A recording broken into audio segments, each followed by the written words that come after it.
Musren hari ini saya kira musren yang pertama ada penggabungan musren untuk RKPD 2025 dan sekaligus musren untuk RPJP 2025-2045.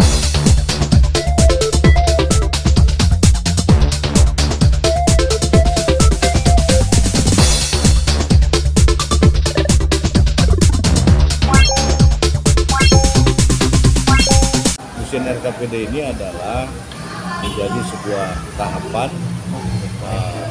atau realisasi daripada RPJMD kita.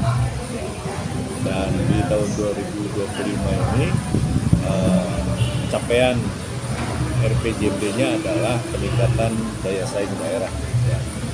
Nah, tentu kita harus fokus terkait dengan beberapa program-program yang harus dilakukan. Terutama tadi tema ini juga menjadi sebuah rujukan bahwa tema musren hari ini adalah peningkatan daya saing daerah. Nah, tentu apa yang dilakukan? Yang pertama tentu kita harus menginventarisir potensi, pengembangan potensi yang tentu nanti juga ada produk, ya. Lalu harus ada inovasi, harus ada peningkatan sumber daya manusia. Nah, bahwa potensi ini harapan kami tentu bagaimana agar pemerintah daerah melakukan data desa presisi. Nah, sehingga nanti akan diketahui bahwa potensi Kabupaten Pangandaran tidak hanya pariwisata, tetapi juga ada potensi-potensi yang berbasis desa. Di pariwisata, kita secara umum kabupaten kita adalah kabupaten pariwisata, dan ada beberapa desa yang notabene sudah ditetapkan menjadi desa wisata. Nah, tentu aspek kepariwisataan ini harus terus didorong. Ada 3A, ada 3S, ada 3P, dan tentu ini menjadi syarat mutlak di dalam pengembangan pariwisata. Ada atraksi, ya, ada accessibility, ada amenity. Ada di dalam amenity ini ada hospitality, ada senyum, sapa, salam. Ya. Di dalamnya ada service excellence. Ya.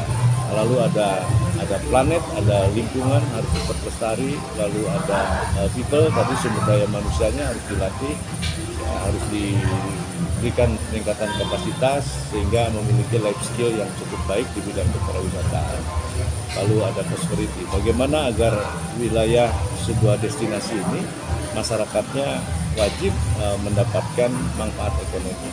Ya, saya kira pariwisata tadi dengan penguatan investasi dan inovasi tentu ini juga akan menggerakkan perekonomian di sekitar destinasi yang tentu nanti secara umum akan meningkatkan tingkat perekonomian di Kabupaten Pangandaran.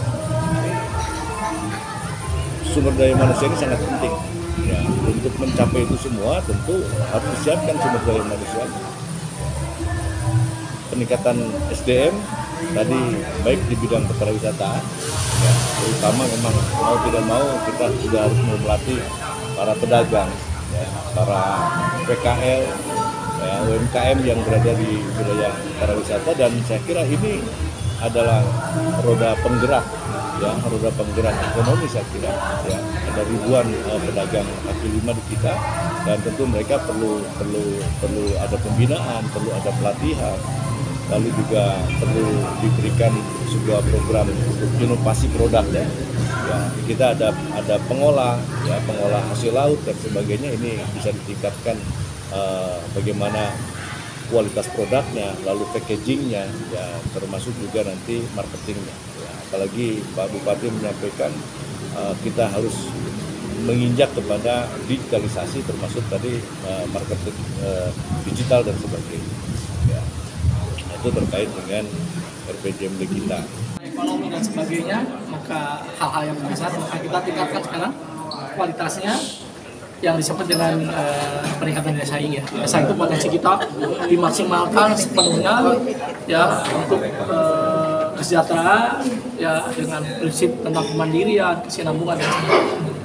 Ya, tadi daya saing ada 6 aspek kan? Ada 6 aspek. Tadi kan kalau infrastruktur dasar kan sudah bagus, sudah selesai semua. Kan tadi ada tahapan 1, 2, 3, 4 kan. Nah sekarang meningkatkan daya saing artinya apa? Artinya seluruh potensi yang kita miliki sekarang baik SDM, infrastruktur dan sebagainya mempunyai daya saing yang tinggi. Kira-kira begitu. Abdullah Haris melaporkan untuk Global TV Aktual dari Pangandaran, Jawa Barat.